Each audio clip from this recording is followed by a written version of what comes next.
और सत्ता मेरे हाथ से चली ना जाए, इस कारण भी गलत काम, अनैतिक काम करता है, उसमें से बातें निकलती हैं। आज की सरकार और आज के नेता और आज के प्रधानमंत्री बिल्कुल ही नहीं है। नेहरू जी की उपलब्धि थी कि उन्होंने स्वतंत्र भारत के बाद तुरंत पार्लियामेंट्री डेमोक्रेसी लाई सफलतापूर्वक, और उनकी अपनी निष्ठा थी उसके बारे में, इसीलिए उन्होंने उसको सफल भी बनाया।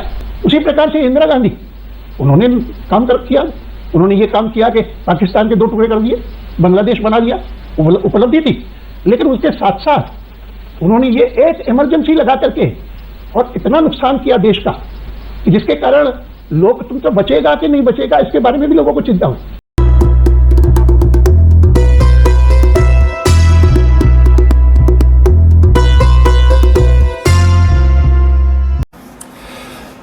दोस्तों आदाब, सलाम, नमस्कार, सत श्री अकाल। मैं आपका मेज़बान अली आदिल खान सत्यम गुफ्तन प्रोग्राम लेकर आपकी खिदमत में हाजिर हूं और आप देख रहे हैं टाइम्स ऑफ पीटीआर चैनल। आज की इस वीडियो में कुछ बातें बड़ी ख़ास हैं। देश के एक सीनियर मोस्ट लीडर, सत्ताधारी पार्टी के प्रधानमंत्री के गुरु और यूँ कहिए कि देश की राजनीति के चाणक्य कहे जाने वाले एल के अडवाणी जी के इसमें कुछ बयान हैं जो बहुत ख़ास हैं, और वो अपने उसी दर्द को बयान कर रहे हैं जिस दर्द को लगभग विपक्ष के तमाम बड़े नेता बार बार कह रहे हैं। जैसे इमरजेंसी, तानाशाही, लोकतंत्र पर आमतौर पर बात हो रही है, अडवाणी जी भी लगभग उसी दर्द को बयान करते हुए इस वीडियो में नजर आ रहे हैं। तो बीजेपी के लिए एक ये बड़ा सबक है, बल्कि बीजेपी के लिए नहीं, हम तो कहेंगे कि देश के लिए एक बड़ा सबक है। वो इस तरफ इशारा कर रहे हैं कि जिस पर राहुल गांधी और अरविंद केजरीवाल अपनी चिंताएं व्यक्त करते रहे हैं। अडवाणी जी कह रहे हैं कि आपातकाल से पहले हमें ऐसा महसूस हो रहा था कि कुछ ना कुछ तो होगा या कुछ ना कुछ तो होने वाला है, जो आज के परिप्रेक्ष्य में कह रहे थे। और उसकी वो 2 वजूहात बता रहे थे। एक तो ये कि उनका कहना था कि गुजरात जो उनका गढ़ था वहां हम जीत गए थे। दूसरी बड़ी घटना ये थी कि विपक्षी नेता की PIL पर इलेक्शन कमीशन ने प्रधानमंत्री का चुनाव अवैध घोषित कर दिया था। इसके प्रतिशोध यानी रिटेलिएशन में आपातकाल लगाने की योजना बनाई गई थी मिसेस इंदिरा गांधी की तरफ से। दोस्तों, जो बात हम आपसे कह रहे हैं, आपको लग रहा होगा कि ये वर्तमान सियासी हालात के परिप्रेक्ष्य में है जो हम बात कर रहे हैं। यकीनन कुछ ऐसा ही है। आप इसको एल के अडवाणी जी की ज़बानी सुने तो बेहतर होगा। देखें ये वीडियो। क्या वाकई आपको यकीन हो रहा था कि भारत जैसे देश में कोई प्रधानमंत्री अपने विपक्षी दलों के नेताओं को इस तरह से अरेस्ट कर सकता है? एक कोई did you have a premonition कि ये हो सकता है? I did not have a premonition that there will be an emergency, but लेकिन लगा था कि कुछ ना कुछ होगा, और वो कुछ ना कुछ इसलिए भी होगा क्योंकि 2 घटनाएं हुई थी थोड़ा समय पहले। एक घटना तो ये थी कि जिसकी जानकारी सभी को थी कि चुनाव हुआ था गुजरात में, और उस चुनाव में गुजरात उनका एक मजबूत गढ़ था, उसमें हम जीत गए थे। वो जीत एक घटना थी, लेकिन उससे भी अधिक महत्वपूर्ण घटना थी जिसकी जानकारी हमको अगले दिन मिली, शायद उसी समय मिली होगी जिस समय प्रधानमंत्री ने आपातकाल की घोषणा की। और वो घटना ये थी कि राजनारायण जी ने जो एक पिटीशन किया था, इलेक्शन पिटीशन श्रीमती गांधी के खिलाफ, उसको इलाहाबाद की हाई कोर्ट ने स्वीकार करके और कहा था कि श्रीमती गांधी का चुनाव जो है वो अवैध घोषित किया जाता है। जब आप कहते हैं कि इनक्रेडिबल था कि ये इस तरह की घटना हो सकती है, 40 साल बाद किस तरह से आप इंदिरा गांधी को देखते हैं? मैंने तो अभी पिछले दिनों में जब मुझसे पूछा गया कि आपको लगता है कि फिर से इमरजेंसी लग सकती है, मैंने उनको ये जवाब दिया, मैं समझता हूं कि जिन्होंने भी इमरजेंसी लगाई उन्होंने बहुत बड़ा गुनाह किया देश के खिलाफ, देश के लोकतंत्र के खिलाफ। और मुझे जब चिंता होती है भविष्य के बारे में, वो इस कारण होती है कि मैंने कहीं पर भी उस सरकार को जिसने इमरजेंसी लगाई, उस सरकार के किसी अधिकारी व्यक्ति से पश्चाताप का तनिक भर भी भाव नहीं सुना कि हमसे कोई गलती हो गई, हमको नहीं करना चाहिए। आप कह रहे हैं कि 40 साल में आपने कभी किसी से ये नहीं सुना कि इमरजेंसी जो हुई वो हमारी बड़ी गलती थी? किसी कांग्रेसी की बात मैं नहीं करूंगा, किसी छोटे मोटे कांग्रेसी ने कहा होगा, क्या होगा मुझे नहीं पता, ऐसा मैंने किसी से सुना नहीं। और इसीलिए मैंने जब उस दिन कहा, और जिसकी बड़ी चर्चा हुई है कि भाई इन्होंने अडवाणी ने कैसे कह दिया कि I do not rule out the possibility of an emergency being imposed again, I gave this explanation. नहीं, क्योंकि लोगों को ये लगा कि कहीं ना कहीं आप ये कह रहे हैं कि आज भी वो डर है कि कोई एक ऐसा डिक्टेटर हमारे सामने आ जाए, क्योंकि अडवाणी जी आप देखिए आज भी हर पार्टी में सीपीएम को छोड़ के कहीं ना कहीं वन मैन शो बन रहा है, बीजेपी में भी बन रहा है। तब लोग कहते थे India is Indira, Indira is India, आज लोग कहते हैं Modi is India, India is Modi. सब पार्टी में वन मैन शो हो गया। क्या आप उस प्रवृत्ति के खिलाफ थे, डिक्टेटरशिप? मैं हमेशा से खिलाफ रहा। क्या वो अभी भी डर और है? यहां तक कि मैं मानता हूं कि हमारे नेताओं में से वाजपेयी बहुत बड़े नेता थे, बहुत सफल नेता रहे, लेकिन मुझे याद नहीं कभी किसी ने इस प्रकार की भाषा बोली हो कि वाजपेयी इज इंडिया। मुझे याद नहीं, और अगर बोलता तो कम से कम मैं उनमें से कभी नहीं रहूंगा, मैं रहता नहीं कभी। तो क्या ये डर है इस वन मैन शो, कहीं ना कहीं जो पार्टी सिस्टम है वो खोखलेपन पर आ रही है और इसी वजह से ये डर आप लोगों के सामने हिंदुस्तान में ये प्रवृत्ति जिसको तानाशाही कहा जा सके कोई बहुत प्रबल रही है, मैंने नहीं अनुभव की। अनेक ऐसे उदाहरण मैं दे सकता हूं। यानी मैं इसको एक आखिरी बार क्लैरिफाई कर दूं, क्योंकि इस पर बड़ा विवाद उठा है और ऑपोजिशन नेता कह रहे हैं कि अडवाणी जी नरेंद्र मोदी जी का जिक्र कर रहे हैं, कुछ कह रहे हैं कि कहीं ना कहीं अडवाणी जी ये एक चेतावनी दे रहे हैं।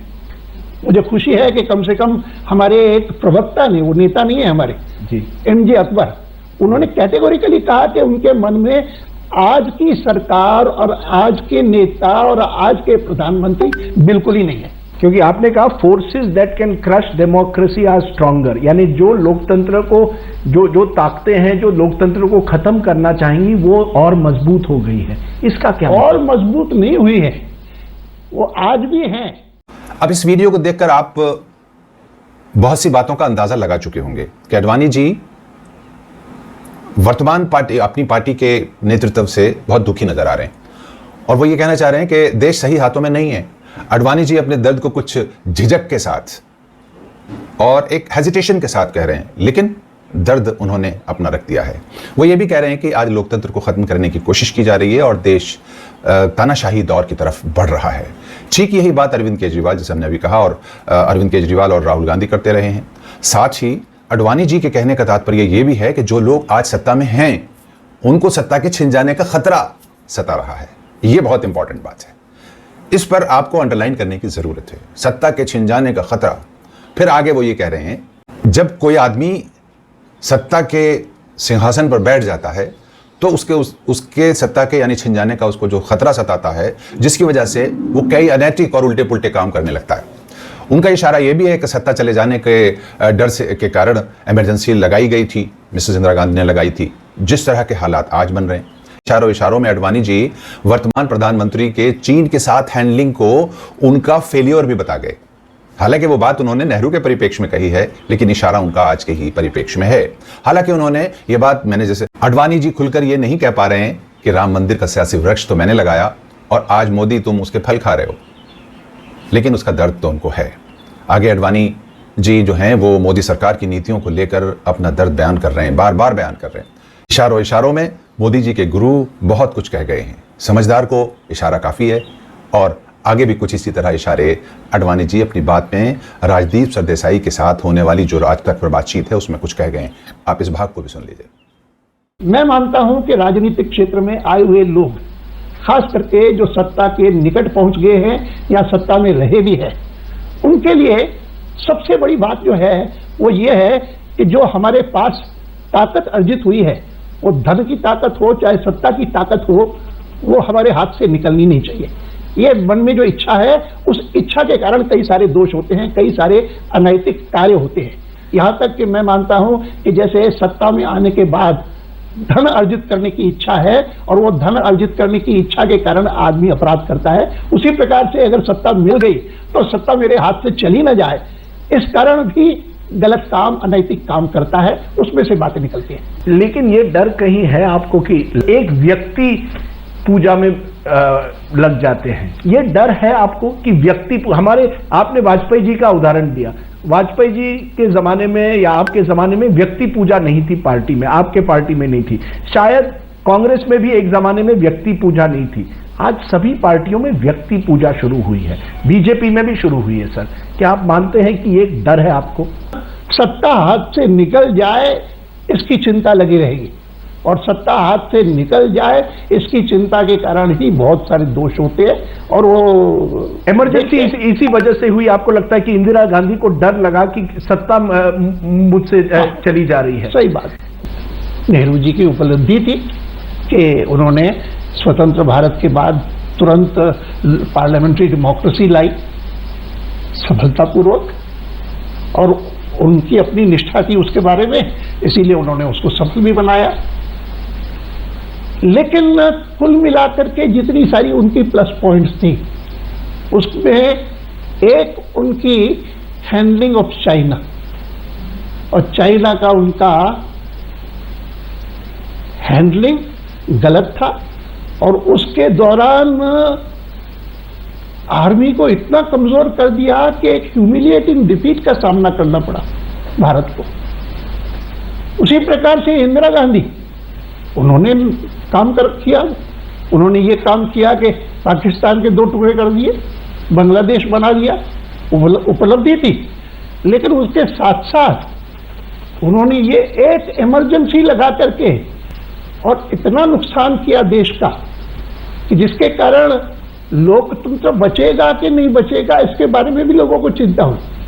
अडवाणी जी, लेकिन ये देखिए, और इसके विपरीत, मैं पूरा करूं जी, इसके विपरीत मैंने गिनती करवाई कि क्या क्या उपलब्धियां थी अटल जी की, और वो सब उपलब्धियां होते हुए भी मैंने कभी उनसे मैंने 10-11 उपलब्धियां गिनाई। मैंने कहा कभी उसके बारे में कोई अहंकार, कोई कि मैंने ये कर दिया, मैंने वो कर दिया, कभी नहीं सुना। और मैं मानता हूं कि ये एक गुण विनम्रता का, जो कुछ किया उसको बाकी साथियों को।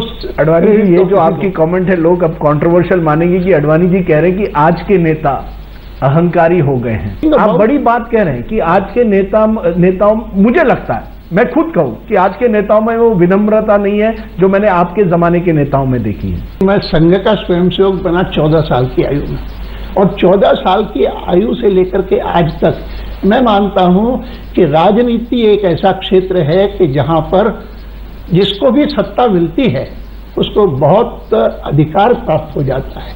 वो धन से ज्यादा है, और उस अधिकार को प्राप्त करने के बाद जो विनम्रता नहीं रख सकेगा तो वो कोई देश की सेवा नहीं कर सकेगा। उम्मीद है दोस्तों, यादों के झरोखे से पेश किए जाने वाले इस प्रोग्राम में आपको कुछ बातें अच्छी लगी होंगी और ये प्रोग्राम पसंद आया होगा। वर्तमान सरकार की जन विरोधी नीतियों के परिप्रेक्ष्य में लगभग आज की ये वीडियो बिल्कुल फिट बैठती है, जो एल.के. अडवाणी साहब के साथ बातचीत का हिस्सा हमने आपकी खिदमत में पेश किया है। इस प्रोग्राम पर आपकी क्या राय है, विचारधारा अगर आपको हमारे चैनल की पसंद आती है तो चैनल को सब्सक्राइब करके वीडियो को शेयर कर दें। शुक्रिया। जय हिंद।